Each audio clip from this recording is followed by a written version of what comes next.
Welcome, everybody, to the Mullins Over Music podcast. It's episode 96 with Mr. Sean Martin, aka The Quarantine. I think you guys are really going to enjoy this one as we deep dive into his music past and into the newest record, Aversion to Normalcy. Go ahead and check it out. Ready. Welcome, everybody, to the Mullins Over Music podcast. I'm your host until AI takes over all of our jobs, Austin. And I'm here with my friend Sean from the quarantine. How are you doing, my friend? Good, good. How are you, Austin? I'm doing good. I said you were going to introduce yourself, but I did it. So there That's fine. we go. I don't mind. Well, we have two very important questions that we ask at the beginning of the podcast. The first one is the fun fact question, because everybody's got a fun fact. And when you were in school, you had to give yourself you had to give a fun fact to the class at the start of a new class. I mean, that was all in preparation for Mhm. this very moment. I don't know if you knew that or not, but that was all for this very moment on this very podcast. It's all So, leading up to this right here. exactly, exactly. So give Hold me a on. fun fact. Let's hear one. Um, a uh, let's see. It could also be an unfun fact. I've gotten a few of those. Yeah, it might end up being a slightly unfun. I'm trying to run through the different facts to see which ones are the most interesting. Um, People are like, let's "That's not it's not an interesting fact, but this," and I'm like, "Actually, that was actually pretty interesting." um, here's a fun fact that's related to music. Okay. Um, so for my first record, um, I was able to work with and sit down with a guy named George G1 Archie, who was the audio engineer for Death Row Records during their heyday. That's So awesome. he was the guy who, recorded Dr. Dre and Snoop Dogg and Tupac and Mary J. Blige and the whole Death Row roster back in the day. And when I was working with him, um, I was sitting in his studio, and we were looking over the all the platinum records all over his wall and everything, and went back in there, and then he was like, "Oh, hold on a second." And he reads up for his phone, and he calls somebody, and he goes, "Hold on, I'm gonna put you on speakerphone." And he says, "Say what's up." And he goes, "Hey man, this is Dre. What's up, dude?" And I was like, "What? What the?" And he was like, "Yeah, man, this is Andre. How's it going?" And I was like, "No way, this is Dr. Dre." Yeah, so I talked with Dr. Dre on the phone for about 2 or 3 minutes. He's like, "Hey man, you work with you on? Man, you got shit taken care of. It's gonna be great." It I was fucking love that. hilarious. Yeah. Dude, that's so cool. I gotta get Dr. Dre on the podcast sometime in the future. I think I can manifest that. Absolutely, yeah. Well, we have always the surprise fun question as well. And this one's an odd one, but you gotta think about it. If you were a pizza topping, what would you be and why? Not your favorite Oh, pizza topping, but what if you were a pizza topping? yeah. Um, I threw you into I the was a loop pizza there. topping. Um, If I had to say one, I would probably be like a ham. I like a good ham on pizza. Salty, got some good meat option. do you see yourself as salty and a good meat option? Yep, that is exactly how I see myself. Uh, That it's very objective, I must say. yeah. It's very objective.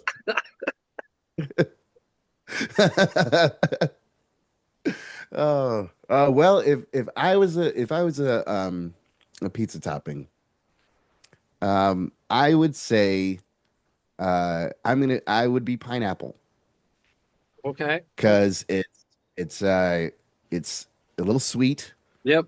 adds something good to just about everything, but Yep. unfortunately, not everybody likes pineapple on their pizza. This is true. Honestly, underrated Those topping are on you. a pizza. I don't I like it agree. too For often, but I me, do like it sometimes. yeah, yeah. For me, my favorite combination of toppings is Italian sausage, bacon, feta cheese, and pineapple. And Oh, it's dope every single time. I don't care what crust you put it on, it is off the hook. you're making me want to go and try that option right now. Oh, highly recommend it. I highly I recommend will it. I will write this down and go eat it and then come back to you with a consensus. So if it's bad, Yeah. I'm coming for you. No, I'm just kidding. That's okay. I got training. I'll counter. I'll I got training. I can find you and counter. Yeah, No, I forget the words now. counterattack. Joke. I can I can hunt you too. Is the point? I have training in these things. uh, let's move on to some fun music questions. I'm gonna start with this one. This one's sort of my go-to after to get into music questions. And that is, think of this as your superhero music origin story. I want you Mhm. to take me back as far as you can. You can go to when you were a baby. You can go, to when you were a kid. I don't care how far you go back, but take me back to when you started falling in love with music and bring me up to where we are today, right here on the podcast. Uh, Nondescript date and time because that would date the podcast. No, Right. Yeah, so I think when I fell in love with music when I was about 4 years old, and I was given the option of joining a community choir.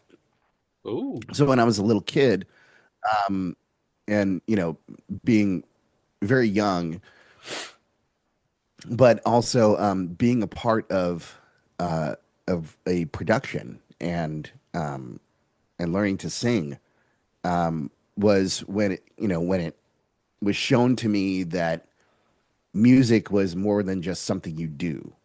It's something that you can do together with people and make a community impact through it. And then I would say when I really fell in love with guitar and making my own music was when I was 12, when I started taking lessons from the local teacher at my hometown, a guy named Barry Marloff. Um, and he would teach me. I wanted to learn the riff from Crossroads by Cream. It seemed that was like the third or fourth song that I was learning when I was just picking up the guitar. And it's a difficult one, it's one that you have to do cross picking on, and for a new player, that's like going up and down with the pick. What the yeah. hell are you talking about? Um, so I after that, I wrote a whole bunch of songs, and then I saved up some money from working other odd jobs to go and record them at the local recording studio in my hometown. And from there, you know, I, I I felt like music was something that I could do, as not just as a hobby, but as something that if I dedicated more of my time and life to, that I could end up doing it for the rest of my life, and that seemed like a great option to me. I like that. Well, let's talk about the quarantine a little bit. How did that come about? And then, of course, we're going to get into your newest bit of music. that I've quite enjoyed listening to, by the way. Oh, thank you. Yeah, I'm glad. Yeah, so the quarantine started in 2010 in Los Angeles um, when I was going to music school, a Musicians Institute in Hollywood. And I started with the independent artist program and that program is there to teach you the basics of promotion and marketing and music business and the inner workings of how to release a song independently, how to mix and master your own songs. Working in you start from working in the studio yourself to bringing your song up to a releasable quality. And that's essentially the entire program. And I had to do it twice because the first time I failed. And so it's important to know that not every time does it go super smooth. Um, and From then, we would take our songs and put them into college radio. Um, we started playing live around in Los Angeles, um, and we were heavy into going into the studio and trying to make our records there. To us, that was the real establishment of the band. Just playing live a whole bunch over and over again um, was fun for us, and is something that we all really love to do. But the longevity of it at that point wasn't great because we didn't have a lot of video options. It wasn't like you could take a video of the performance and then put it up online. Shorts wasn't a thing, Yeah. you know. Um, Videos wasn't really a concept that people were like. You had to have it in 7 seconds. In 7 seconds of your performance, I mean, what the hell? Yeah. That's not No. what we were thinking. But nowadays, I mean, shorts rules the landscape. Most long form videos have to be cut into shorts in order to get real traction. Um, so, but beyond that tangent, in 2016 or 2017, the album that we were releasing, called Antiquate Hate, that we had been working on for about 5 years, got stolen at distribution by a scrupulous manager that we had. And from there, I didn't know whether or not the band was going to be able to recover. I didn't know if we were going to be able to continue doing music. I had no idea because I mean, you just get everything taken out of your sales with something like Yeah. that. It's hard to not see it as deliberate. It's hard to not see it as purposeful sabotage. Um, and but from there, I was also going through a really tough divorce, and so it seemed like I needed to reestablish my connection with music as a whole, and that I needed to get better. And so I spent the next 2 years or so just being in my room, um, living in Florida, talking to very specific people, avoiding the majority of everybody who was out there, and just working on music. And I felt really good about it. And after I did that and talking with a therapist, and I felt like I was ready to go back out into society and I was ready to start playing more, and I was really excited. And then January 2020 hit and COVID stops the entire world. And everybody says, no, go back inside. Go, keep staring at your walls again, play more video games. Go Yep. in. I was like, I was just doing that for like 2 years, man. I was just saving up. The hell's the matter with all of you? So by that time, I was already ready. Like I already had my system for just avoiding the whole entire world because I was already working on it 2 years prior, you Yeah. know? And then after that, so I spent that time writing and recording, and I was trying to write and record my own album, and mix and master it, and do the independent artist thing of trying to bring it all up from nothing. And after about 3 years, I realized that I wasn't going to make it. That I couldn't mix and master it to the highest level quality that I wanted it to be at. So I knew that I knew that I had to bring in an expert.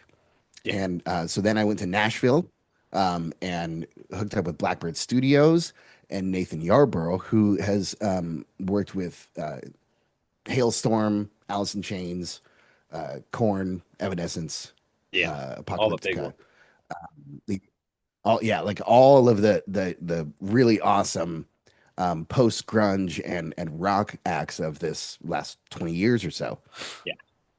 And it went awesome. Like we I think we recorded it all in about a week. Because I mean, mind you, I had been working on recording all of these parts for the last 3 years. I knew everything that I needed to do going in there, Yeah. and it was really really great. A really fun experience.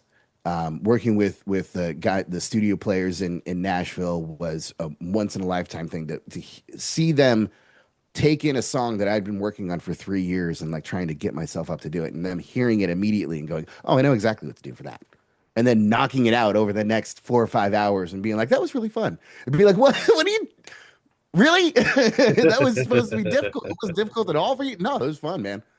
Oh, okay, shit. Like so there's a little bit of music things where you're kind of like, it's better to just let those things go. And Yeah. in the end, are you really going to surprise those guys? These guys have been doing professional studio work for the last 20 years. You're not going to surprise them. So once I started to understand those things and appreciate how those things were, it made it really great. Just that they were having a lot of fun doing it. Yeah. Um, and so then the record came out, and so far we've chalked up well over 1 million views on Spotify, well over about 40 million collective views on TikTok. We've attached with some influencer marketing, and that has just shot, the song through the roof. Yeah. And well, all the songs really. Oh Um, yeah, for sure. and it's been we're still got a lot to release out with the album, and it's important to note that the album release process is very very different from how it was before. You can now release an album and then continue to promote it for the next 10 years if you really want to. Before it was, oh, it has to be new. If it's not new, then we don't want it. That's not how this shit works anymore. You can run around and act like it's new and nobody's going to really know the Yeah. difference, because truly it's music in this case is timeless. And when you're talking about the kinds of things that we are, um, there it's meant to be applicable across generations because of its ubiquitousness, because of its nature, because of the content structure, because of the topics that we're talking about. Yeah. So in that, I'm really, really excited and happy that I can continue to promote this music, and it's still got lots of legs and lots of different ways to connect to people. So Oh yeah. it truly is that universal language. So I've been very happy to see all that. Good. Well, let's break it down a little bit. Let's break this down. We're gonna go track by track. I might have a fun question that might completely throw you off guard per track, but I want to go through each of these five major tracks and talk about them. Sure. So, first off, number one, Shadow on My Back. Mhm. My first question for you, besides how the track, about the track itself, is what's the heaviest thing you've ever carried on your back that you can remember? Mm. Um, I would say 110-pound rucksack Okay. You remember for what was in it? I mean, lots of shit. Fair This thing was enough. packed to the gills. This is in the army, mind you. This is in the airborne infantry. Fair enough. So we're walking a solid, I mean, I don't remember exactly how long we walked it, but it was 5 to 10 miles, I believe. Yeah. Um, it was rough. It was real rough. You're spitting and crying and yeah, look, this sucks, like the whole time. Yeah. Oh, If you're not saying that, you're definitely thinking oh yeah. it. Let's talk about this track specifically. It is the second longest track on the EP record. Um, it is also my favorite. So, tell me a little bit about writing this one.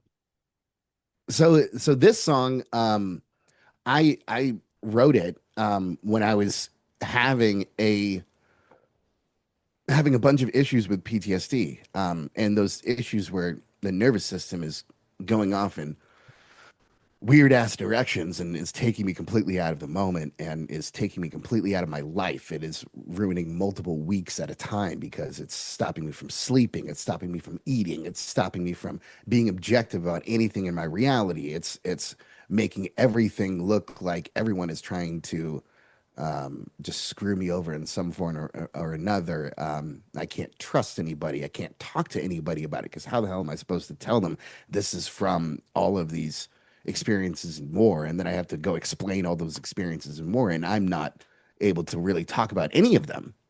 I didn't have the vocabulary or the wherewithal to be able to talk about it. I was still dealing with the the feelings and the emotions, and my nervous system was going in between those things and not being coherent. And so I wanted to write a song about how that made me feel, and so that's where the lyrics for "Shadow on My Back" came from. And the riff came a little bit afterwards to reflect the darkness that I felt like I was in, um, and the aggressiveness those feelings kind of all bring. So that's where that came from. It was about 2012, and so I set that record on the shelf for a good long time. I didn't bring it back until I started to work on Aversion to Normalcy in 2020 and 2021. Well, like I said, it is my favorite track out of the five.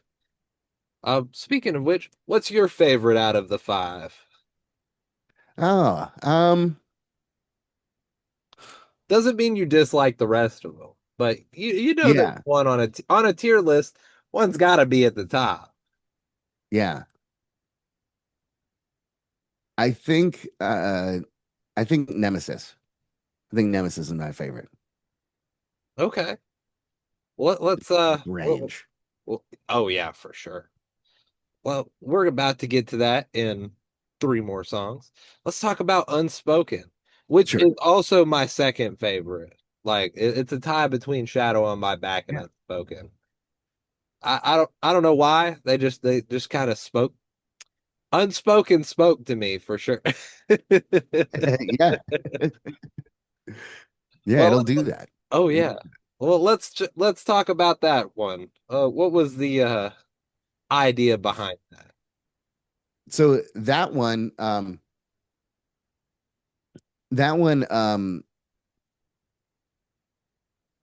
I had written the riff and the lyrics. Um, and the riff I wanted to it kind of came from a challenge. Someone was telling me that um you can't write you can't write a good song um and like a good sort of regular um, pop culture type song while using multiple different modes.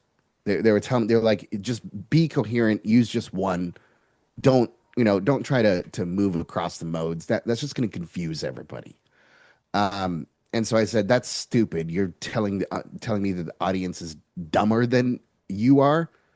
No, they're probably smarter than you, and you just don't want to accept it. Yeah. So um, I took that as a challenge. So the riff is using it moves between three different modes in the core in the verse, pre-chorus, and chorus. And I Probably did why that I on like it purpose so so much. that when the chorus, right, yeah, so when the chorus kicks in, it sounds like it's actually moving up, Yeah. but it's not. It's actually just moving the mode. So like up in key, but Yeah. it's just moving the mode. So I thought that was very interesting musically, but lyrically the song is trying to give advice for what happens when in an entire system collapse. In when the government loses every bit of its sway, what happens? What are the things that you should look for to keep yourself um, aware and away, and safe from the inevitable propaganda that's going to come and try to convince you that everything's fine and that there's no big deal, and that kind of thing. Um, and also to give people um, to give the leaders in power a warning that your time is limited. That if you don't use your power for the betterment of the people who you're supposed to lead, um, then it will be an unspoken rule that we're coming for you. And so that I wanted to share that message because not only did it seem apropos, but it also I think that leaders should be scared of their people, not people scared of their leaders. I believe that um, we as a society have a responsibility to change our form of government when it no longer suits the general needs and purposes, and the Constitution backs me up on that. So if people got a problem with that, I refer them to the fucking Constitution. Um, so that so that's what this song is really about. And to me, we include James Baldwin's pin drop speech in the song as a sample. And the importance of that is that he was speaking about the importance of realizing that nobody in this society is free from some kind of sin. Nobody is really above the law. But the most important aspect to remember is that we have these different sides. And if we lose our ability to talk and have a dialogue with even the people who we see as heinous, including prisoners, including the accused, including all of the invalid people who we view as not, the prime example of our society. We still have to have a dialogue and a conversation with them. We have to understand where they're coming from. Otherwise, we don't have a society. We have a set group of rules that everyone abides by, and nobody looks at the other side about what the other side of those rules and laws and walls really are. Um, and that creates autocracy, that creates tyranny, that creates totalitarianism. Yeah. So his speech in that was right in line with the message, but also, strangely enough, his cadence of speech fits with the riff. Nobody talks like James Baldwin anymore, you know, No, and not at his all. delivery is so just engrossing. It's so it just brings you right in, and it makes the highest level of topics of conversation just right in front of you. It makes it very accessible, and that's the thing that I always loved about James Baldwin is that he could talk about some of the most difficult things, but make it feel like you were a part of it, you know, Yeah. and that you still are a part of it. He was just an amazing, beautiful person in that way, and so I wanted to include that, and it ended up working out great because his cadence fits in right with the rhythm. Who would have guessed? It You know? really does. That was a very fortunate thing. It slides right into it so beautifully. Yeah, I will say though, for a song called Unspoken, there's a lot of words. No, I'm just kidding. yeah. Yeah, because we're talking about the thing that goes unspoken in our society, and that we have to make up Absolutely. for those lost words. For sure. Okay, let's move on to track number three, Trendsetter. And this is a question I usually ask later on, but it fits with the name. What is a music trend of today that you just don't understand? Or you're like, I don't get why it's a music trend. Mine is 8-track cassettes. Quit trying to bring those back. Oh, yeah, that's fair. That's fair. Um, I would say the trend of country music being so obviously pandering, Yeah, just so obviously just stupid. There's yeah, no like I mean the performance for the alternate um Lee Bryce or whatever that with that his song is I want to drink my beer, yep. drive my truck, my dog. It's like, dude,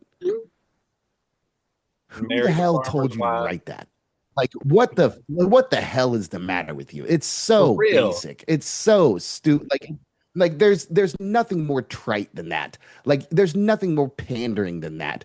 If you had gone up there and just been like Ford built tough, like it would have been the same fucking thing. Like, like what the hell's the matter with Yes, you? It's not supposed to be a absolutely. fucking ad, So country music has turned this where they've accepted that as like the standard.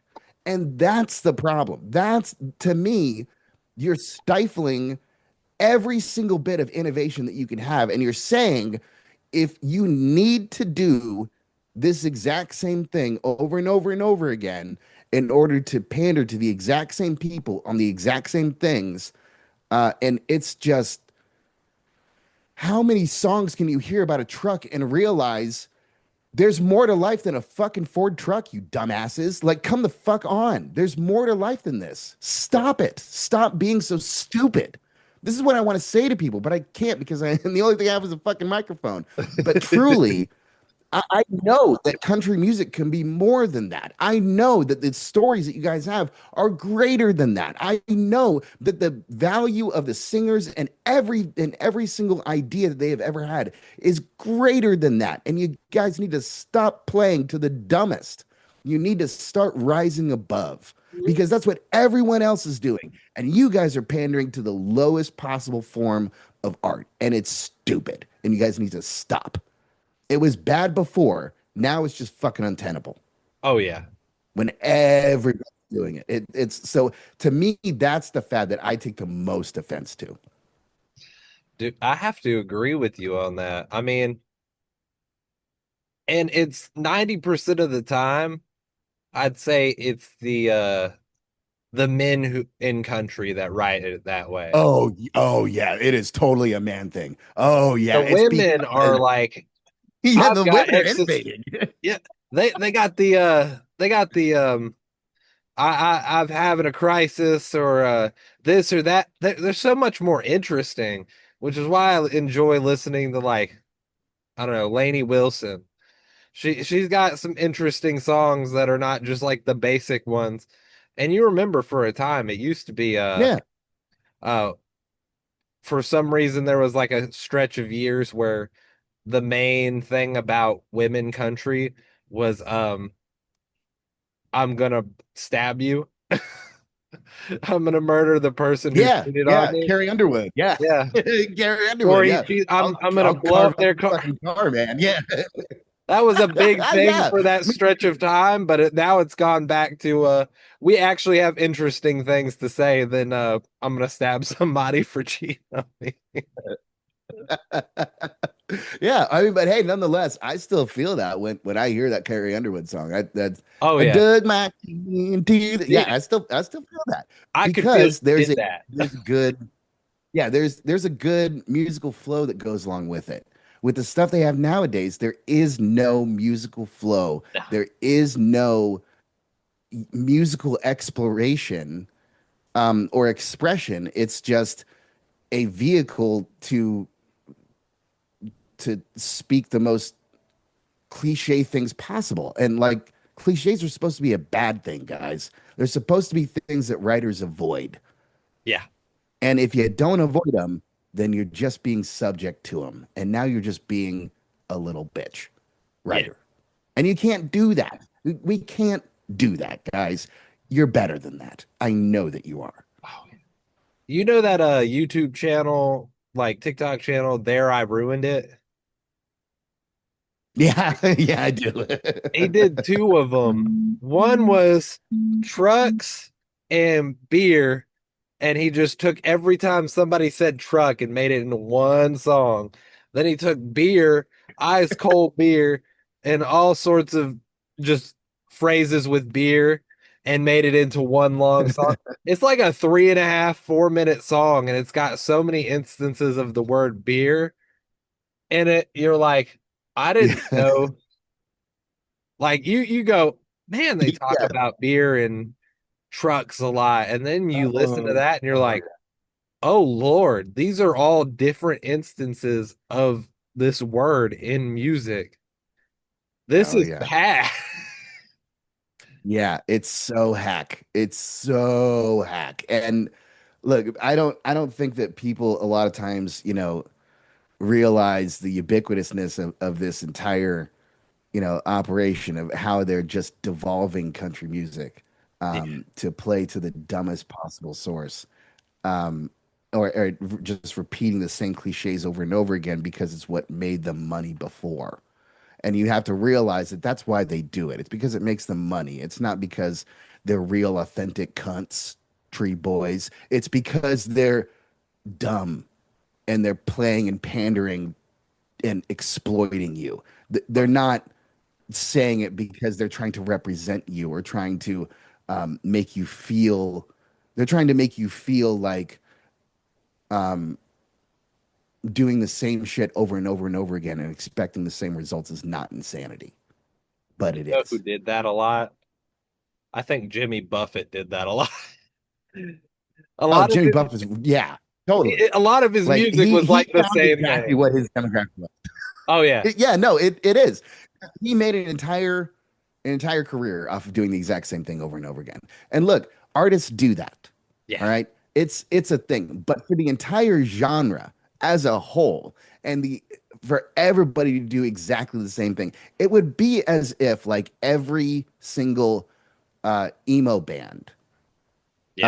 you could say, oh, they all wear eyeliner. Okay, well, everybody in country music wears a country hat.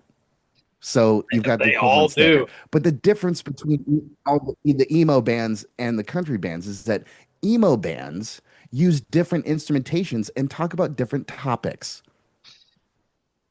They're It still all may be emo, but they centered around some kind of similar feeling, yeah, but they're not just repeating the same phrases over and over and over again. yeah. There's a Well, big most of difference. You that's know, I totally get what you're saying. I mean, you're absolutely right. And I I have a theory on why they do it. Mm. I think they do it because it's easy, it makes money, and when you go to play a show with the people that you have pandered to, they're so drunk they don't even realize what you're playing anyway, so you can just take it easy. Oh, you're So right. they're going, You're, woo! Yeah, play that music. yeah. Let's do it. Yeah, no, no, you're not wrong. You're not wrong. I've Um, been to a country show. That is what 90% of the people were doing there. And yeah, it was good country too. yeah, It was yeah, Lady Antebellum before they were Lady A. yeah, yeah, yeah, So absolutely. you know when your average listener is not even paying attention. They're too busy being drunk and just using it as background music for whatever's going on in their head at the moment. Yeah, Um, you can take it easy. yeah. I think another problem is CCM, Christian contemporary music, does the exact same thing. Yeah. Oh, they Except do. except they're Well, I'll not tell you. drinking. Yeah, except they're a little more straight edge. Yeah, they can't talk about tequila and alcohol and whiskey. They can just talk about Jesus as Lord. Yeah, like it's Yeah. I as well have issues with CCM, not, but it's mainly just because I'm an atheist and I think that that's the dumbest shit in the world because the whole entire premise can't even be proven. There I get is what no you're actual saying. proof for it. You Yeah. know, you all just assume and are all operating under the same lie, and to me that makes you really dumb, just really dumb, and obviously pandering and obviously fleecing your entire fan base. It's there for a money making machine. It has nothing to do with helping to glorify God. That's what you do when you stand around and listen to them. So you don't need their help. You do this shit every single time somebody gets in front of a piano and starts singing, one of your worship songs. It's the exact same thing. Now you're paying them to do it. What's the point then? What's the point? They're just fleecing you.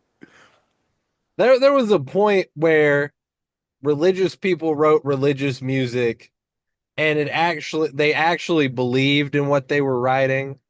Yeah. Now it's a thing of what is the easiest way for me to make money? It's Christian contemporary music, it's country music. I mean, pop used to be like that for a good while. I think it's making a change, not a significant change. Like there's still a bunch of people who pander, but I Oh think yeah. pop music has gone progressed enough to where there is variety. Um, except for Charlie Yeah. Puth, who is now saying that he and all his friends in the music industry use AI to write music. Yeah, and that's sad, and that's a cop Oh, out, and they oh should. yeah, To me, if that's what they're saying, then you might as well come out and say, "I'm giving up. oh yeah. I don't actually have any talent. I'm just gonna fuck around, and hopefully you guys will help me find out." And that's lazy. That's absolutely disrespecting your audience, and it's disrespecting musicians as a whole. So if he did say that, fuck Charlie Puth. Oh He yeah. can go fuck himself. He he is the chief musical officer. This is his role at a AI music company. Wow. Yeah, Yeah, he should go fuck himself. they That paid him a lot of money. That's for sure. yeah, I'm sure they did, and he probably did it for a paycheck, and Oh yeah. probably rationalized it to to say, oh well, it's for a good purpose, and I'll just convince myself of that. I'm sure that's exactly what happened. Oh yeah. Um, Nowadays, I mean that this is the sad thing is that money drives a lot of people to be in the music industry, and frankly, I don't really understand that because the music and revenue streams are just not as obvious and overt. If you want to make money and lots of money, get into futures, Yeah. start trading on the stock market, fuel buying, look into construction, corporate construction. I mean, medical liaisons. There's lots of different ways to make money. But Music if is you want to not one. go and affect the culture, yeah, and music is not one of them. It's not the only reason why they're able to do this is because they're already put in a position of privilege. They're already recognized as as some kind of an industry leader because they've been put up on that pedestal. And if they want to remain having earned that place, then they have to continue to innovate. And the reason why you're put up there is because you can innovate. That's supposedly the reason why. Otherwise, you just be still having a YouTube channel. That's what the rest of us do. So to me, music is about affecting the culture. It's about saying something. It's about having a message. And then you make the business fit to the message. So that even if next time I come out with an album and it's not entirely about PTSD and it's not entirely about fighting against the whole culture and it's not trying to tell people this is what tyranny looks like. And if you want to be different than that, then you'll need to understand how to have an aversion to the normalcy that what's going on right now. The line that I use is when tyranny becomes the norm. In order to survive, you'll need an aversion to normalcy. I'm trying to give people some kind of a framework to deal with the world that's coming at them. That's what music is supposed to be for. Yeah. And these people just want to fleece everyone about it. I mean, frankly, they deserve to get shunned. I don't understand why they're not. Yeah. Um, and yeah, and pop music especially has made a lot of leaps and bounds in integrating with EDM Yeah. to make it a little bit more. I mean, to me, pop music is still real basic. It's still Oh, really, really, 1000%. really basic. Like Sabrina Carpenter is super catchy, but it's super basic and a little bit racy, and not just in a sexual way, but kind of in a like, you're really just going to demean all of mankind? Okay, cool. I mean, some deserve it. There's a lot of man child out there. There's a lot of Oh, man children out there.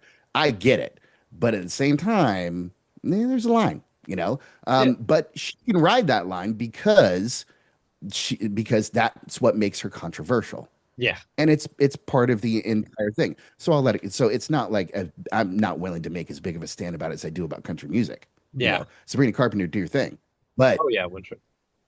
I'm expecting the next record from Sabrina Carpenter to be just a little bit better than the one that she did before Oh because yeah. she has millions of views, millions of supporters. She is worldwide. So she's got a higher standard. That's, I think, how it should go. Naturally, in the music business, when you have that kind of a backing, yeah, the expectations are higher. That's We Yeah. want you to perform. We want you to do better than what you did before. 1000%. Well, let's circle back around to Trendsetter as a song. Yeah. Tell me about it. So trendsetter is, kind of talking about all of these different things. It's kind of calling out the culture for being obviously cliche. Yeah. It's angry, and it's trying. I'm trying to point out that that when you make a trend and make a repeatable thing off of a lie, inevitably it's going to come back and bite you in the ass. Inevitably, somebody is going to come back and realize what the reality really is. So I wanted to make a song that called out the people for living these fake ass lives and acting like the music is what supports it, or going through the culture and just lying their faces off 30,000 times and then somehow getting elected president fucking twice. It doesn't make any damn sense to me because how can you lie that much and still look yourself in the mirror and say, I'm a good person? I don't fucking understand that. Ego is too big of a thing in our culture, and I wanted to pop a balloon in that. So that's what that song is really about, and that's what it's really for. Okay. Well, the next song, Skeleton Chair, is up next. First off, my question is, do you think a chair made of skeletons could hold up? If you solder it correctly, yeah. That's a fair point. That does make sense. You Hey, a got good to use a solder little bit of job, carpentry skill. exactly. A good soldering carpenter job can really make something work really well. I mean, Yeah, yeah, that's true.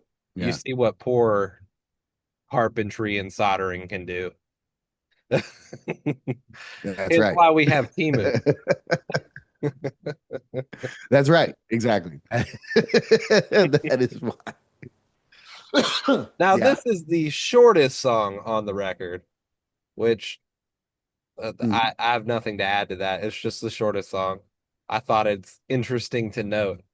Let's talk about this song. What does skeleton chair mean really? You know what? Yeah. So skeleton chair is really the general through line for it is you show up to something expecting it to be really awesome, and it turns out to be the worst thing in the world.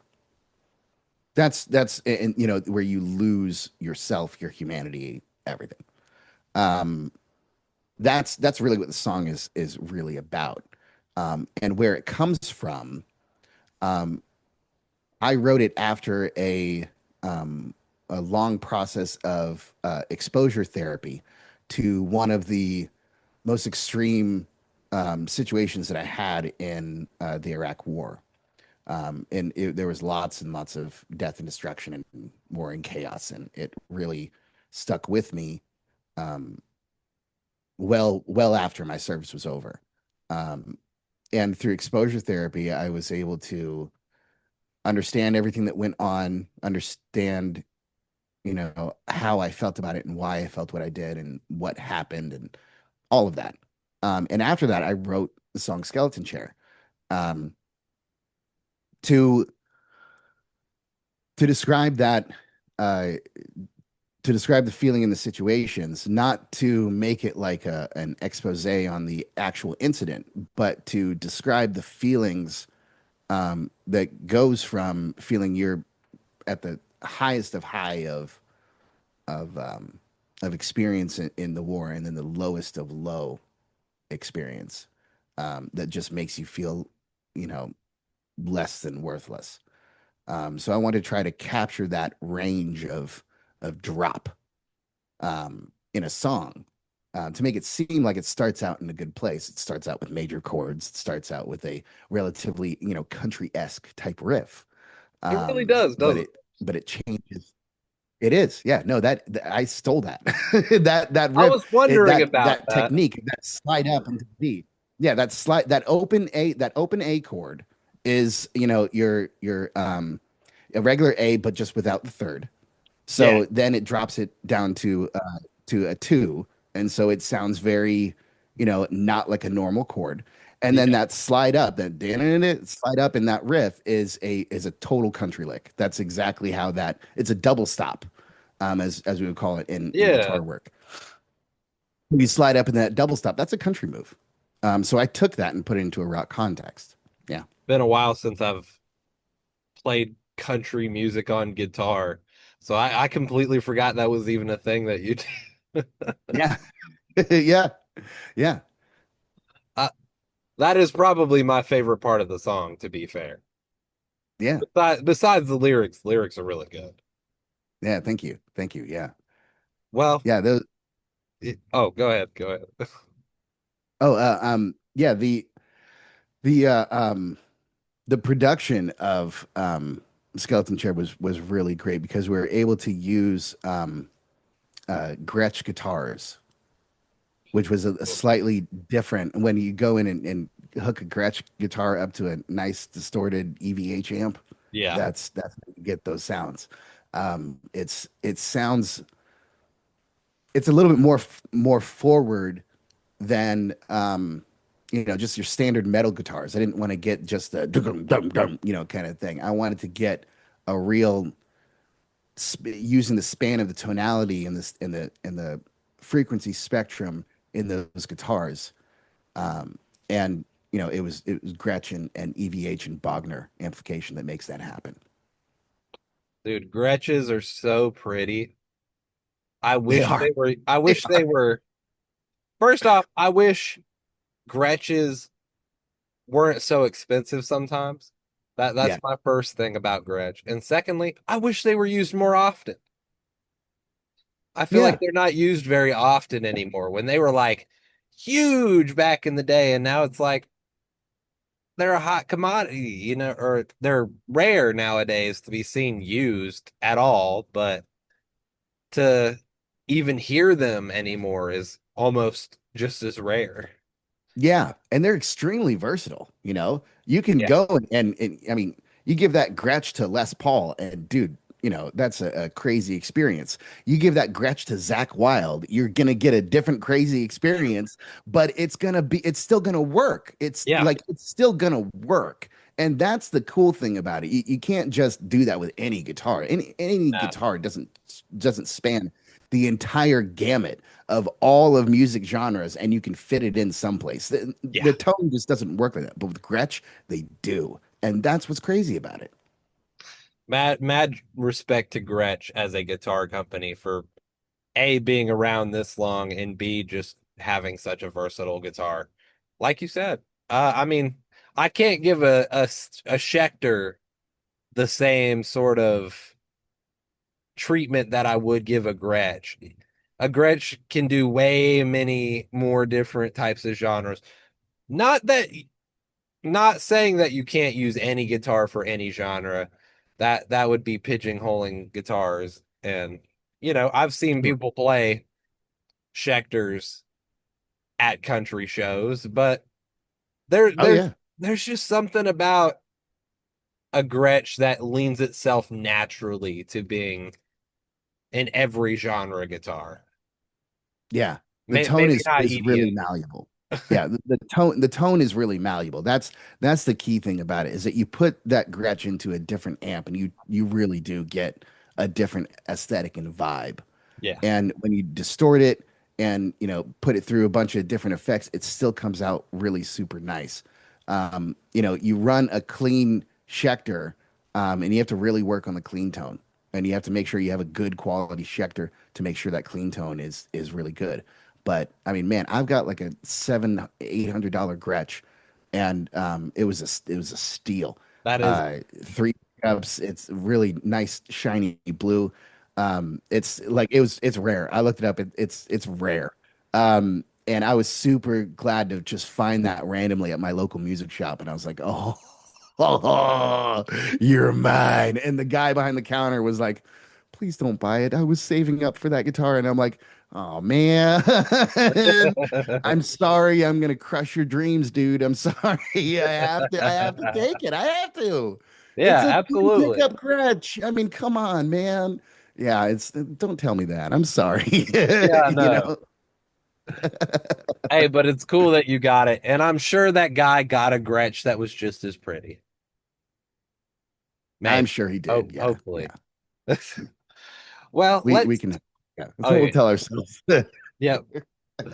Well, let's talk about the last track on Aversion to Normalcy, Nemesis, friend of mine.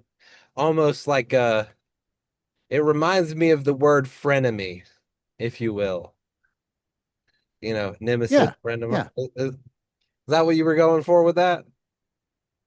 yeah, yeah. Okay. I want instead of just using the cliche of frenemy, I wanted to try and give a real sense that it starts at one place, but there's also a context. Yeah.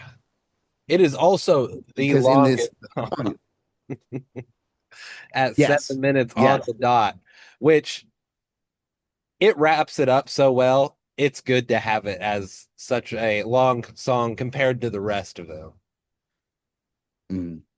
Yeah, we tried. From the very beginning of the process, I thought after when I first recorded it, I'm like, man, this song is 7 minutes.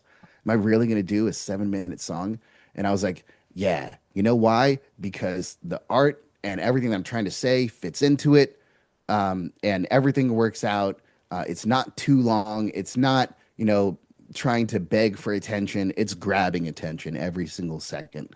It demands attention. So I think it works. And then I took it to my producer, and the first time he heard it, he was like, "You sure? 7 minutes? Are you sure about that?" I was, yes, I've already been through this. Yes, the 7 minutes. I know. And just listen to it and tell me what you think. And he came back. He's like, "Man, it's my favorite on the record. I think that it's the way that we should do it. You were right. I'm sorry. I should never question it. We'll go ahead and do it exactly as it is." And then I go and take it to the marketing team, and they're like, 7 minutes? Are you sure about that? I'm like, yes, I'm sure about it. I've already been through this multiple times. Yes, I'm sure, guys. I'm sure. And then lo and behold, they came back to me and were like, it's my favorite on the record. I'm so glad that you did it that way. And I'm like, I fucking told you. I told you.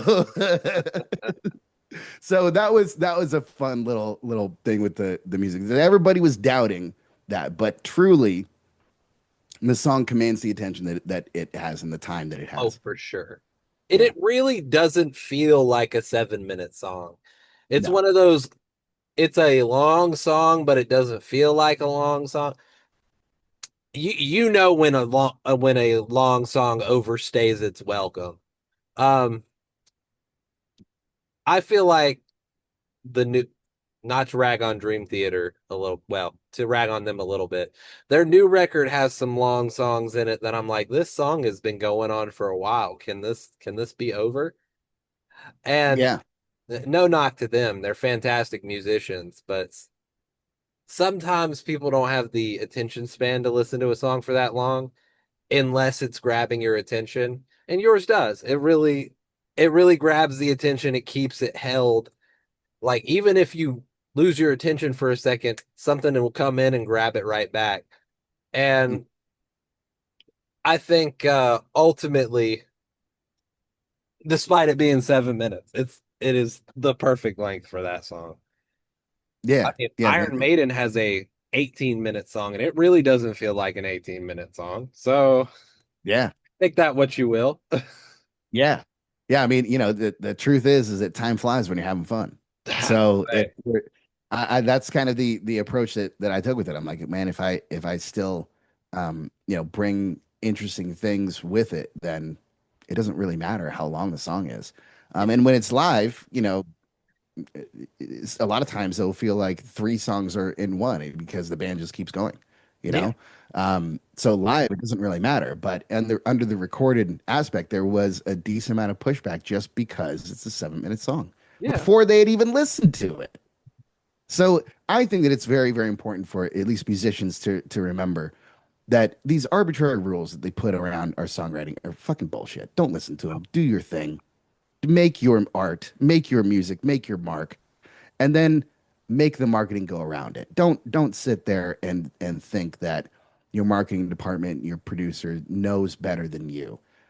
If you feel it, and if you're a competent artist and musician and can make it, trust in yourself. 1000%. I agree with that. Well, Yeah. let's talk about this song in general now, or not in general. You know what I mean. That makes sense. Yeah, Specifically. let's specify this song a little bit. Tell me about Mhm. the riffs, the writing. You know what I want to know. Let me hear it. Yeah, I hope so. I hope I know. So, yeah, the riff, the verse riff, um, that was inspired by "Tell Me You're That Somebody" by Aaliyah. That dun Okay. dun dun dun dun dun dun dun dun dun Yeah. dun, those pauses and everything are what really make it, right? And it's so I wanted to get that rhythm and that feeling for a verse because I felt like it was just super catchy. And also, rock music doesn't think usually in that kind of a meter. So I wanted to try and merge that and bring that rhythm into a rock context. And that's where that riff came from. And it just fits so well into drop D. I just love playing that riff. That verse riff. It's just super catchy. Um, and so yeah, I that's where that aspect comes from. But the choruses, that was me thinking uh, like like James Hetfield. I was trying to Yeah. think of I want a real powerful kind of chorus, so I'm going to go and try to think of what would Metallica do, you know. And so now I'm merging Aaliyah with Metallica. I mean, that's a great mashup right there, in my opinion, but maybe people Yeah. wouldn't agree, but I think so. No, there's lots of wrong ways to do it. No, I'm sure Oh there's yeah, lots of for ways sure. to mess that up. I am sure. Yeah. There's even a wrong way for But yeah, and Metallica to this do one, Metallica. oh yeah. Yeah, absolutely. Yeah, there are. There is. Yeah. Well, oh man, especially their last record. Sorry, Metallica, I didn't like it. Oh, Did which you record? the last record that they did? 72 seasons or whatever it's called. Oh. 11 herbs and spices. I don't know what it's called. Oh yeah, no, I must have missed that one and I shouldn't have. A The last lot of one that people that did. I paid attention to was yeah, and I don't know why. The last Metallica record that I paid attention to was Hardwired to Self-Destruct, and I thought that was great. It I is thought that my album was favorite Metallica fantastic. record, which is strange, but it is my favorite. Really? Yeah. No, out of the whole Out of the the whole whole discography. discography. Yeah.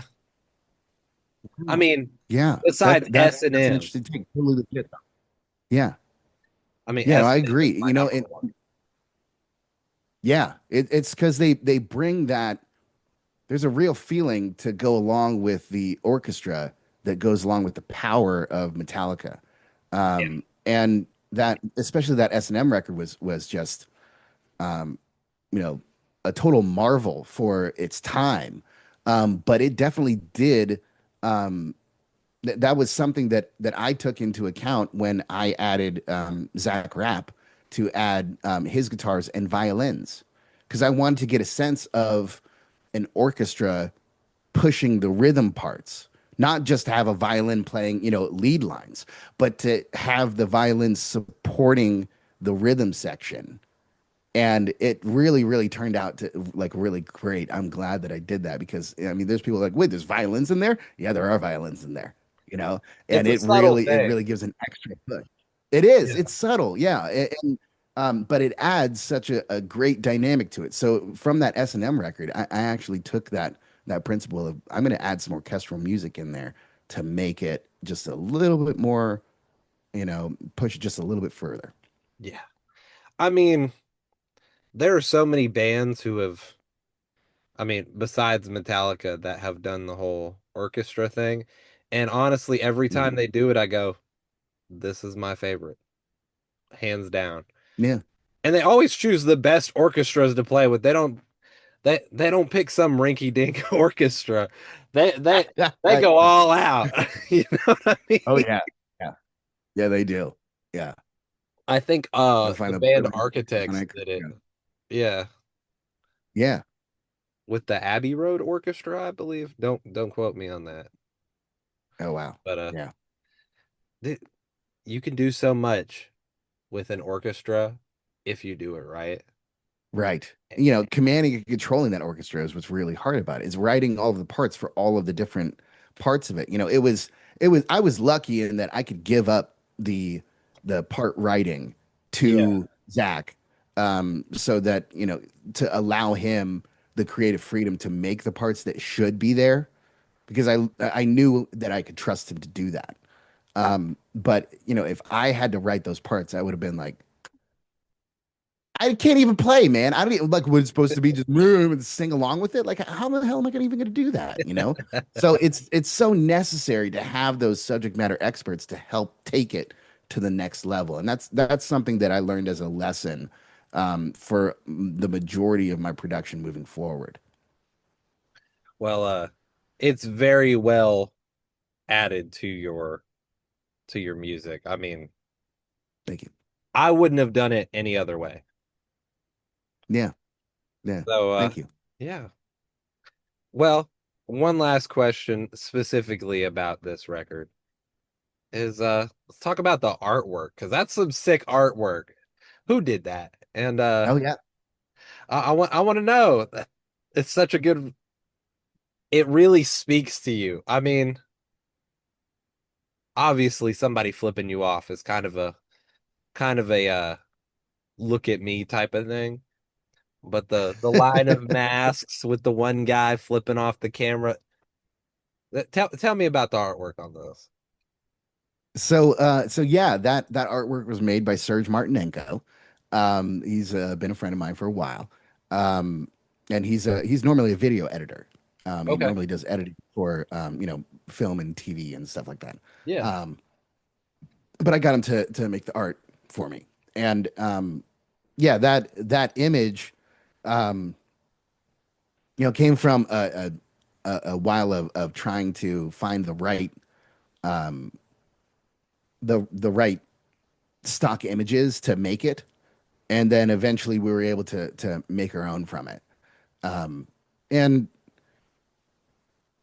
yeah, we we wanted to have that visceral feeling where you're put into the world Hmm. because the aversion to normalcy is supposed to be you're stepping into a dystopic world and maybe it feels like it's not like your world, but it really is. you Okay. know, Yeah. um, to give people a sense of that, you think this is fiction, but I'm actually writing about reality. Yeah. I could definitely see that being a thing in current times. Like Hmm. the physical photo. Right. Yeah. I mean, hey, those ICE agents running around, Oh yeah.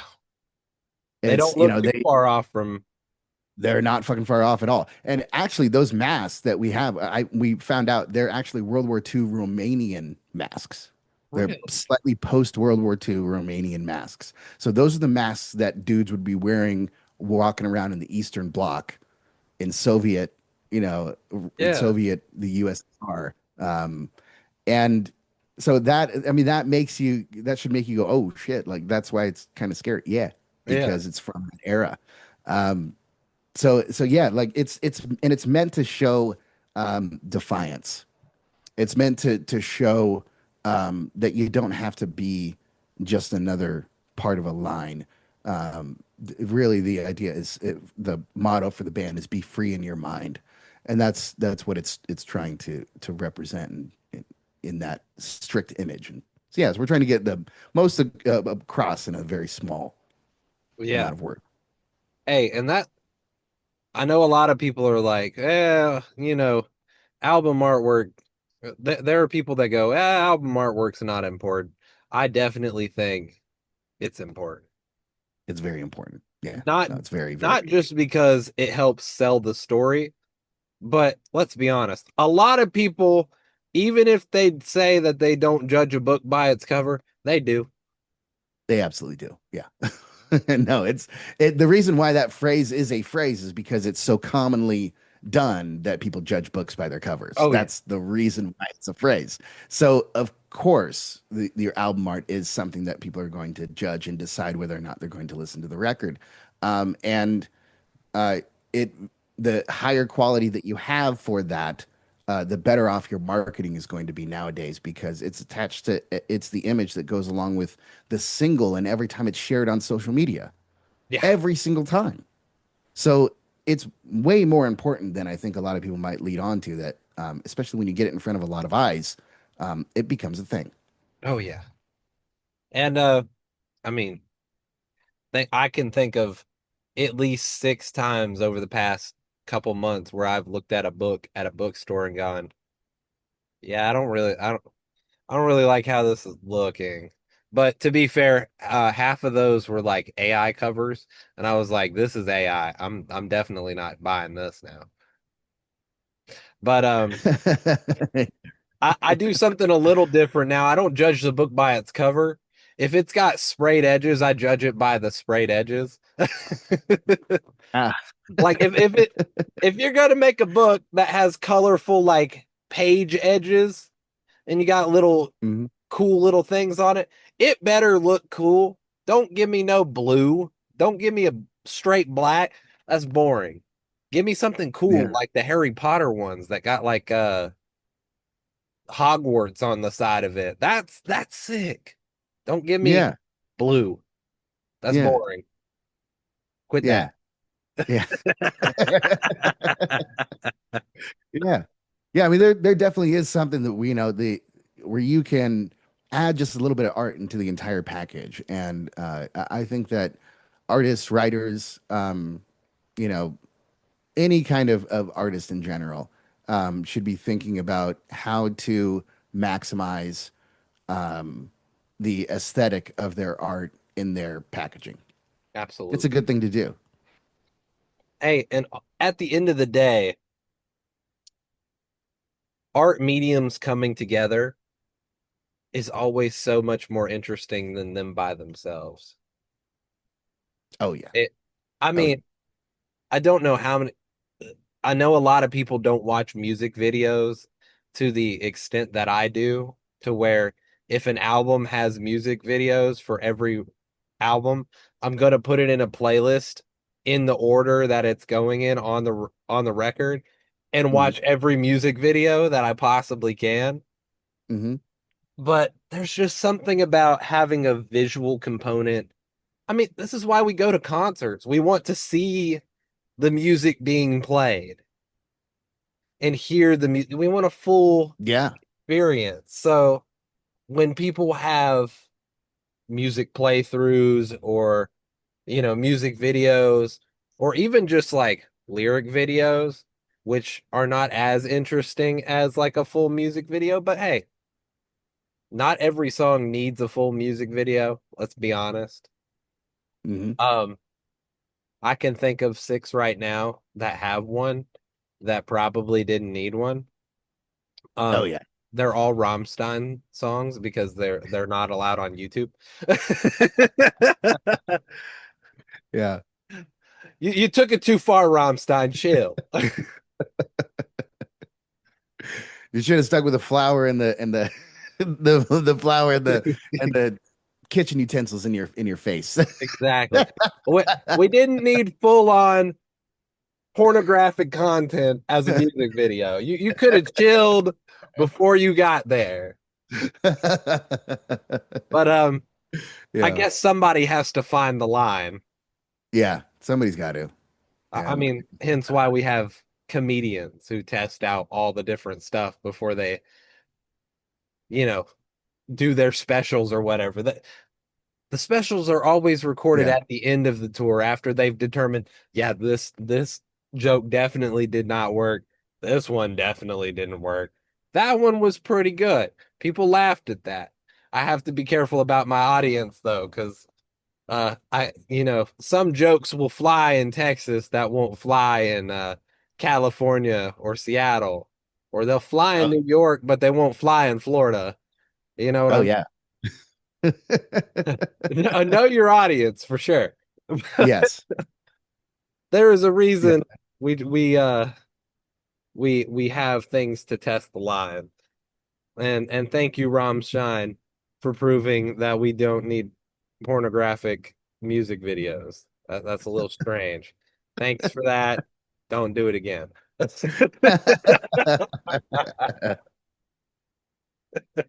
I feel you on that. I can feel you on that. Yeah. uh, let's do some, I call this semi-rapid fire questions for you. So that they're music related questions. You can answer them in as little or as much detail as you want. But Okay. I think you'll like some of these. First one is what is a song that didn't make the cut on the record? Do you have an interesting one that you were just like, no, that won't fit on this one for this time? Yeah, actually, it was, but it wasn't really, well, it kind of was because of the content. Or at least the frame of reference. Yeah, So I have got another single that I'm going to release, called Instagram Hell.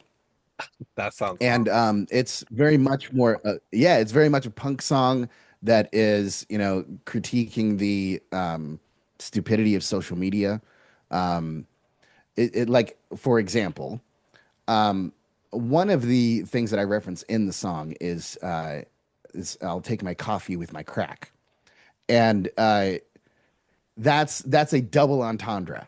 So I'm literally saying, yes, you all seem like you're smoking crack, and also coffee enemas were a Instagram fad for a good long time. Do you know what the number one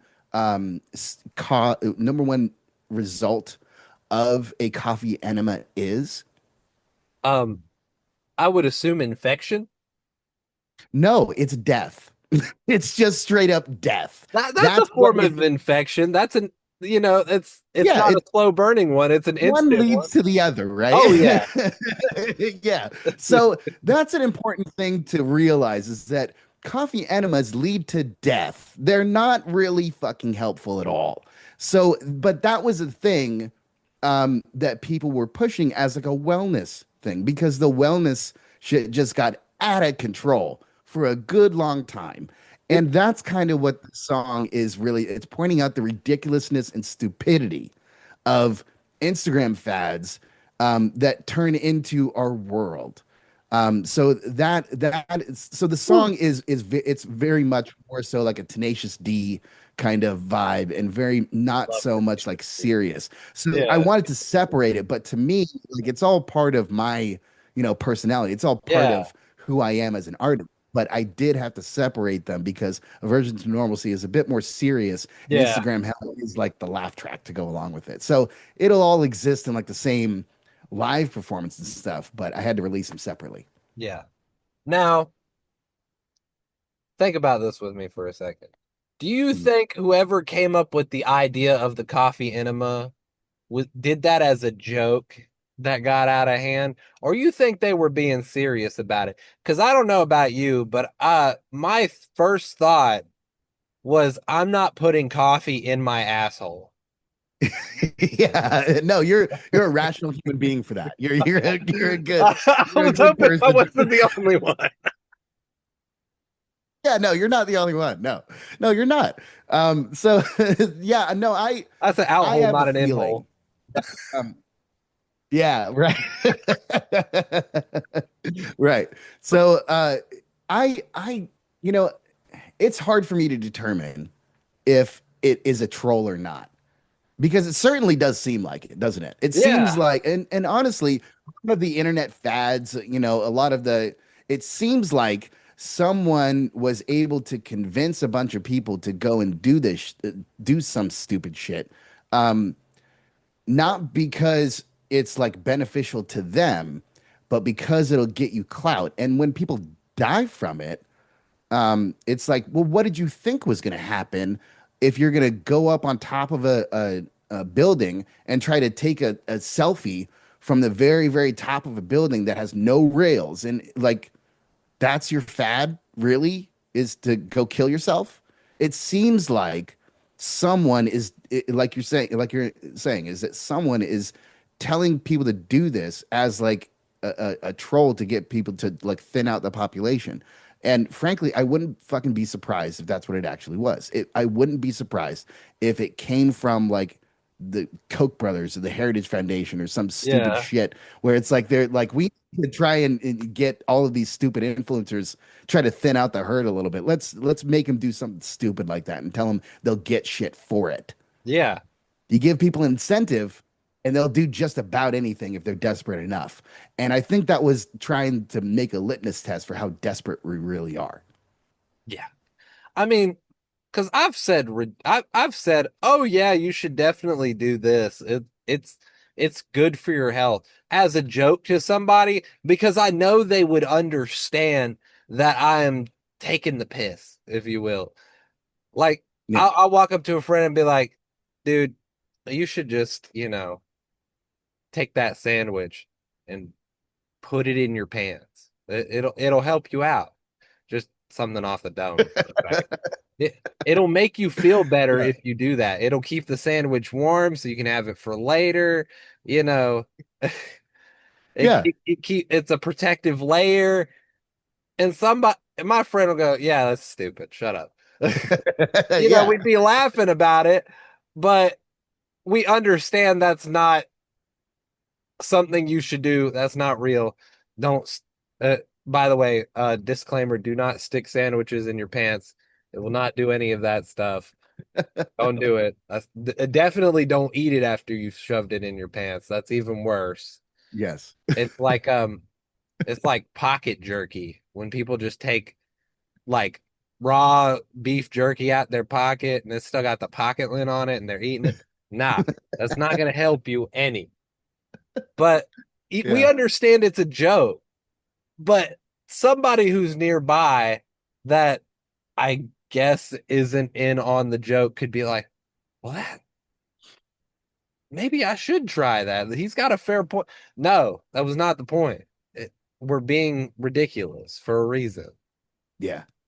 Yeah. But again, like you said, some people just do it for clout. Like you remember what was it? The Island Boys Oh yeah. Yeah, I remember them. The doing the Island Boys. stupid Yeah, yeah, and they were just stupid white kids with dreadlocks. Yeah, I remember them. yeah. Yeah.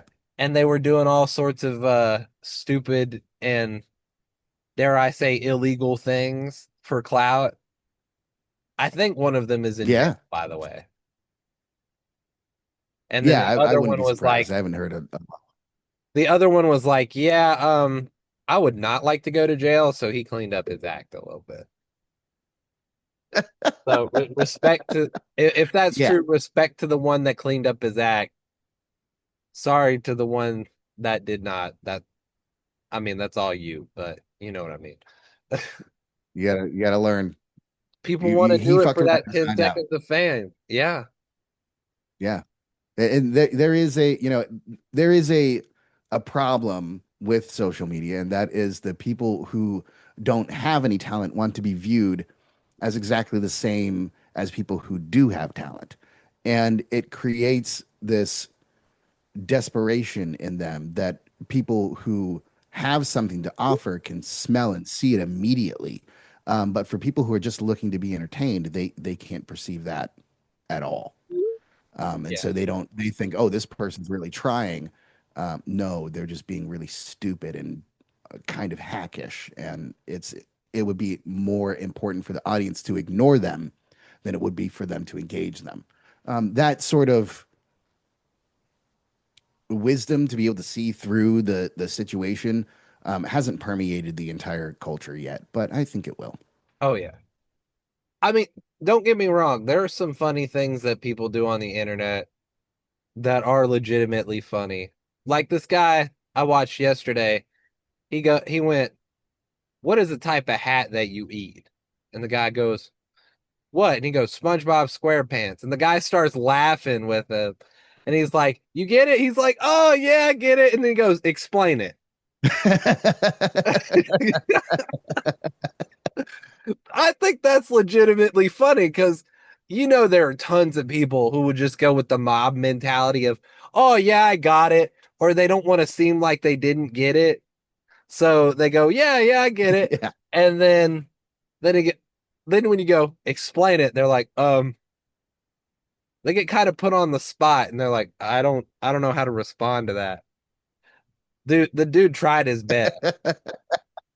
He said, He said, I Yeah. ain't ever, he said, that's funny about the pants that are square, but I ain't ever ate no sponge. He was like, what?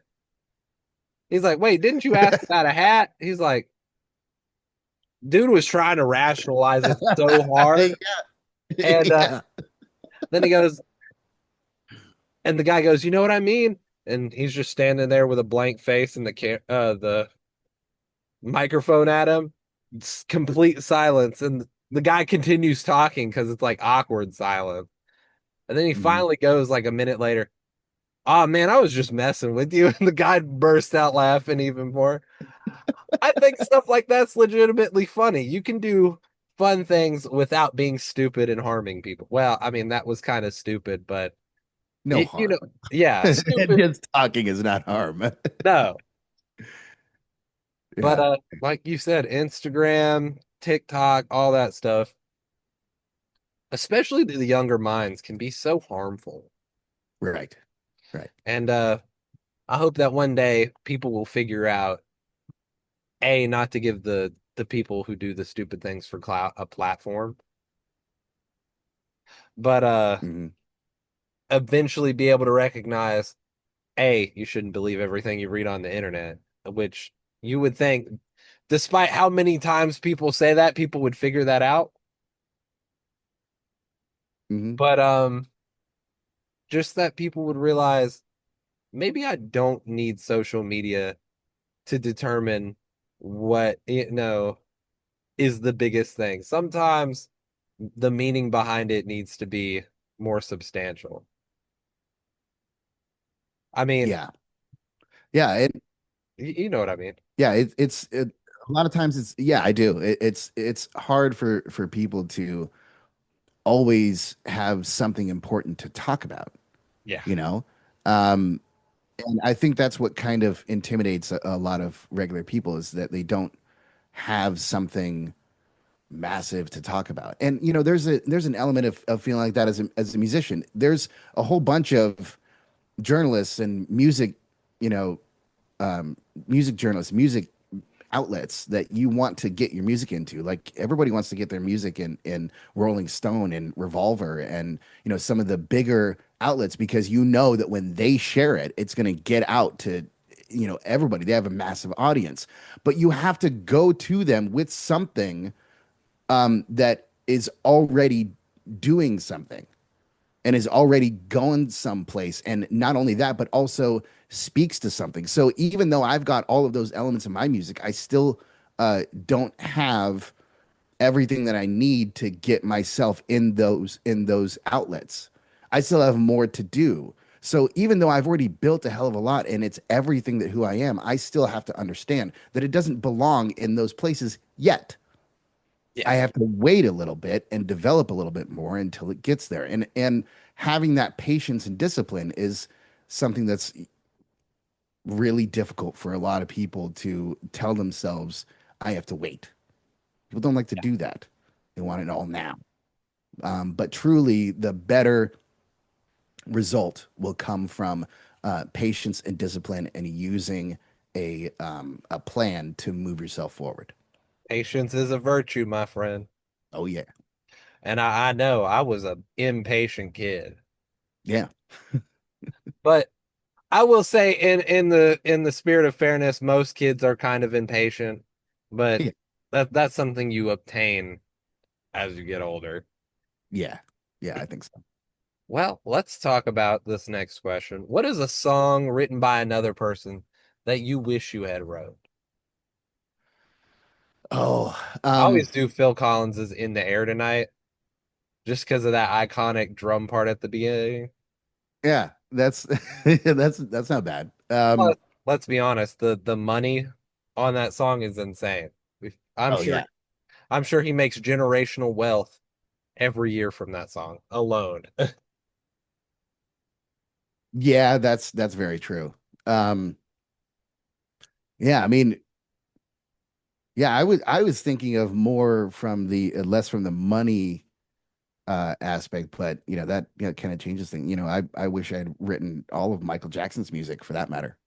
Oh, It's like that talking iconic about generational music. wealth.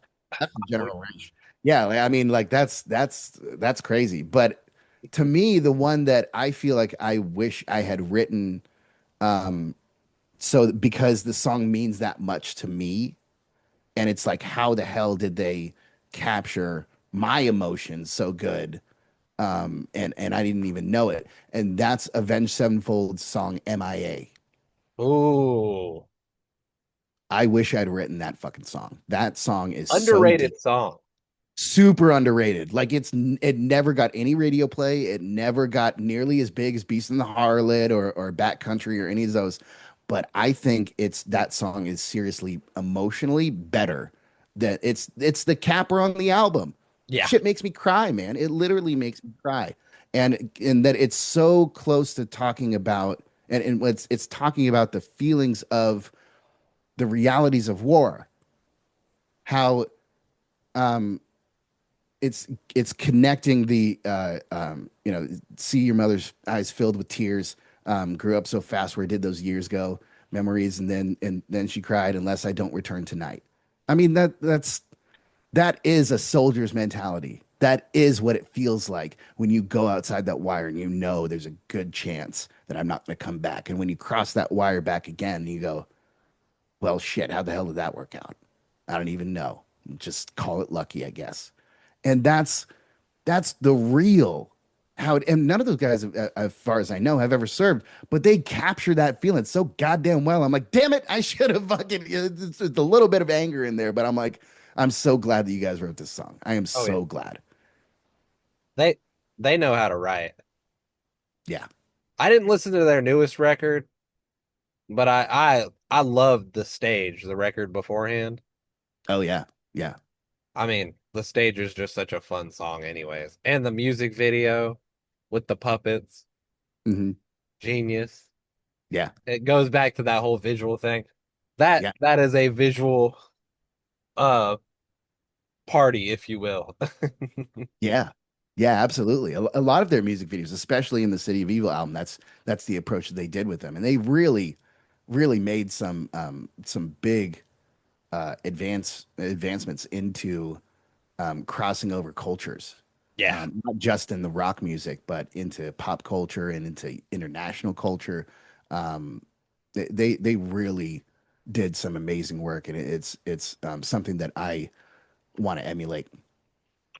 I would consider them like the Nickelback of or nah, Nickelback sounds like I'm calling them bad. Even though I like Nickelback, but uh I think of them as the Breaking Benjamin of metalcore, of 2000s metalcore, if you will. Because, Breaking Okay. Benjamin's considered more hard rock, I guess. So they have the staying power, they have the like catchiness, and they're not stuck in one way or another. They are quintessential to metalcore, and everybody knows them at least a little bit, even if you don't like metalcore. Yep. So Yeah, absolutely. Avenged Sevenfold, that is a great choice. Yeah, thanks. Well, let's talk about a dream collaboration. What would your dream collaboration be? Has to be with somebody living so we can manifest it though. Yeah. Like Oh I'd want to man, have that's a Lemmy good one. Kilmister, but he's been dead for a good while now. So, Oh yeah, yeah, which side yeah. That'd be tangent, interesting nobody choice. talks about Motorhead anymore. Yeah, but they should. They You know, should. to me, they're kind of pantheonized. Like Motorhead is they belong up on the Mount Rushmore of rock and roll. You know, um, Yeah. nobody else is like them. No, nobody else is like them. Um, yeah, He dream inspired me to put collaboration. my guitar into a bass amp because he put his bass guitar into a guitar amp. Yeah, I was like, if how he did could that do it work this out? way, I could do it the other way. Yeah, supposedly. Yeah, Did it but work out? it does. It gives me a bigger low Really? end, and because I'm Yeah. deaf in my left ear, it helps. Oh, okay. Yeah, that makes sense. Okay. Yeah, I would imagine if you had a good enough EQ on it, you could make it work. Oh On yeah, the amp, that is. yeah, yeah, Yeah. Yeah, it's interesting. yeah. I Way to innovate, man. I like it. yeah. I mean, Gotta try and think. plus that specific amp, the bass amp that I used for a while was an amp. It was the only amp I had for a little bit when I was younger. So I was like, I have a guitar. I mean, this should work the same. And so Yeah. that's how I like doing it now. I don't really like guitar amps all that much. I like bass amps more.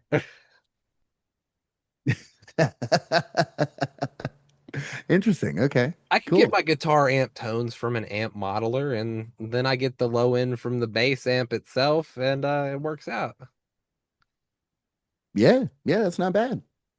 It's usually a good way to break up the tone is to separate it into two separate channels like that. So Exactly. it's not a bad choice. Um, yeah, I mean, hmm. Yeah, no. Well, what collaboration? I want to lean into like the pop genre. Like I think, doing a collaboration with Bruno Mars would be really Oh, interesting, that would be you good. know? It'd Yeah. be it'd be like because he doesn't go into the rock genre. He doesn't do, but No, I'm willing to bet that guy could do a good Chris Cornell. I'm willing to bet dude. that his range is up there. Yes. 1000%. Yeah, so I think it would be really cool to do a song with Bruno Mars.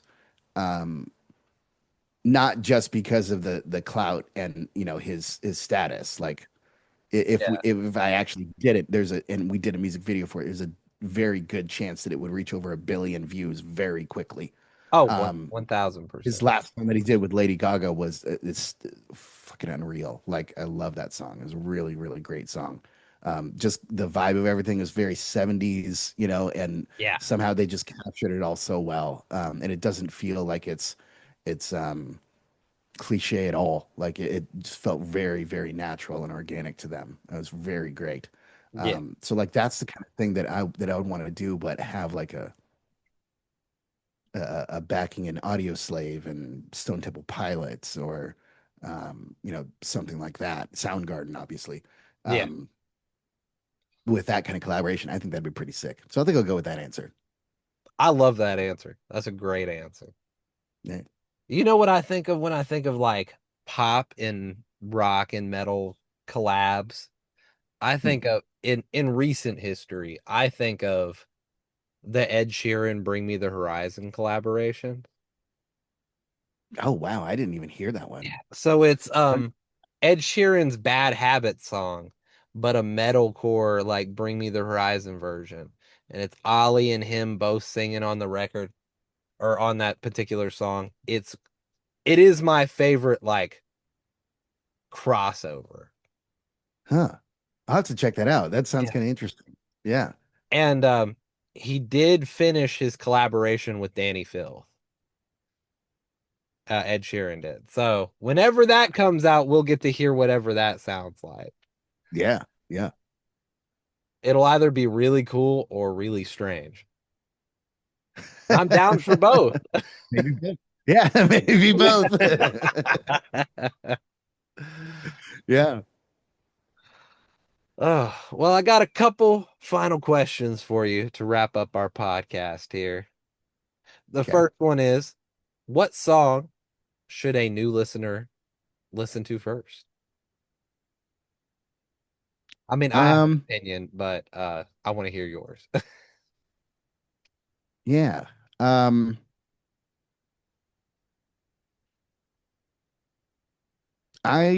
I'm gonna say Shadow.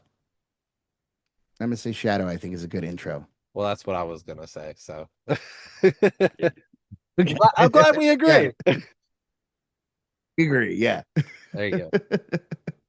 Now, I have to ask, of course, do you have any new music that you can share like information about? Is it that is coming out like, oh, I have this song coming out on a specific date or whatever. We don't have any specific dates right now, but I will say that we are making them for Instagram Hell, like I said before, and Yes. also for a new version of Unspoken. Ooh, Yeah, it's gonna be so for example, Unspoken in this particular case was recorded at Sound Emporium Studios, correct. and it's just got guitars, vocals, and bass. Okay. Like that's all that it is, and it's all my guitars. It's all rhythm guitars and everything. Yeah. Um, in this new version, we're adding Zach's part into it, Okay. for lead guitar and violins, and the neck it takes it up to a whole nother level. And I didn't think that it was really going to be like that big of a difference, but it really is. And it's an entirely new take on the song as a whole. You really get a different feeling from it. So it truly is a new version. And so that's we're working on that. That's with Nathan right now. He's in the process of mixing it right now. So we're gonna see that hopefully later on this year, along with Instagram Hell. Good. Well, I also have to ask, do you have any shows or events that you will be playing at or that you'll be at for people to come out and see? Right now, no. But we are planning a tour, a West Coast tour. Going from California all the way over to like Austin in Colorado, Okay. and just about everywhere in between, all the way up to British Columbia and Seattle, and back down into Texas. And so it's going to be a really fun exploration. So I'll share the information when that comes through with you, so we can get it out. Sounds great to me. And of course, plug yourself, plug the band, shout out who you want to shout out. This is your time to what's the word? Advertise. There you go. Yeah, okay. So yeah, find us at thequarantined.com, QUARANTINED. Search for us on social media at the quarantined. Look for our singles coming out. Look for our lots of different short form content. We're going to be releasing all of the different podcast videos that we've had. And there's been a lot of them. There's a lot of them in this session too. It's going to be out there. We'll share those shorts with you too, by the way. And yeah, be free in your mind, man. Right. That's the motto. That's what we're going for. That's what the quarantine's all about. So if you like that, follow us. I like it, dude. And of course, I have one final question for you to end out our podcast. And what that is what is the outro song from your discography that you want to have for the what song do you want to have as the outro song? That's what it is. Oh, for this. Yeah, for this of your discography. I Uh know I phrased that so strangely. yeah, it's no, it's fine. Um we'll say play out on Nemesis. Okay. I love it. Yeah. Well, thank you so much, Sean, for coming on, chatting, having a great time, shooting the shit, all that stuff. It was great to have you. You guys know what to do. Follow the quarantine. Go listen to the music. Be on the lookout for their new stuff. And of course, hit the bells and whistles on the sides wherever they are. And we'll see you on the next one. Peace out, everybody. Yeah. It's right around the corner, it's right around the bend. A future with no love and dare with no end. That's what they say to me today with a dirty fucking smile. This has been episode 96 of the Mullins Over Music Podcast with your host, producer, and editor. That's me, Austin Mullins. Special thanks to guest Sean Martin of The Quarantine. The closing track is Nemesis, Friend of Mine by The Quarantine. You can find The Quarantine at The Quarantine on the socials and check out the record Aversion to Normalcy on all platforms. I know you guys will enjoy it. Thanks to Sean for coming on and having such a deep and engaging chat about himself, life, and the new record. If you'd like to support the podcast, you can check out the Patreon at the link in the description for behind the scenes, early episodes, and extra content that I know you'll enjoy. Special thanks to viewers like you. Thank you, and until next time. And all the while a mother who could not stop smoking crack. Her father never gave two shits and a can of beer. Who beat him like a stepchild, but the bloodline is clear. Nobody ever knew it, and no one ever guessed that this one's Austin, though he didn't grow up to be a menace. It's right around the corner, it's right around the bend. A future with no love and terror with no end. That's what they say to me today with a dirty fucking smile. I pulled myself out of fear and crawling from my head. It's right around the corner, it's right around the bend.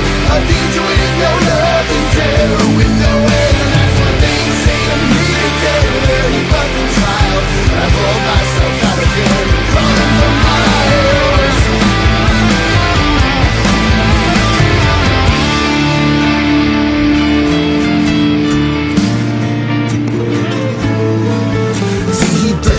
Intimidate, bully and repress everyone he ever thought could strive for success, and maybe had a better chance than he could ever have of getting off a lonely street to leave his deadbeat past. He couldn't chase the memory of 20 years of pain. Obsessed, he turns to meth, now it's coursing through his veins. Now he's scratching off his face in a low-brow part of town. Himself now a junkie, real joker type of clown. Cause now everything's a joke, life's one big laugh. But he's off from the outside, this ain't Batman or Breaking Bad. He's got his own reasons for it, and he's justified enough. He's got 10 million reasons to keep sparking up the stuff. We were once in the same station, under the same bar, but life has its own desires, written in the stars. I still hate him, and I wish that he would die violently. I'd hope he smoked too much and give up silently.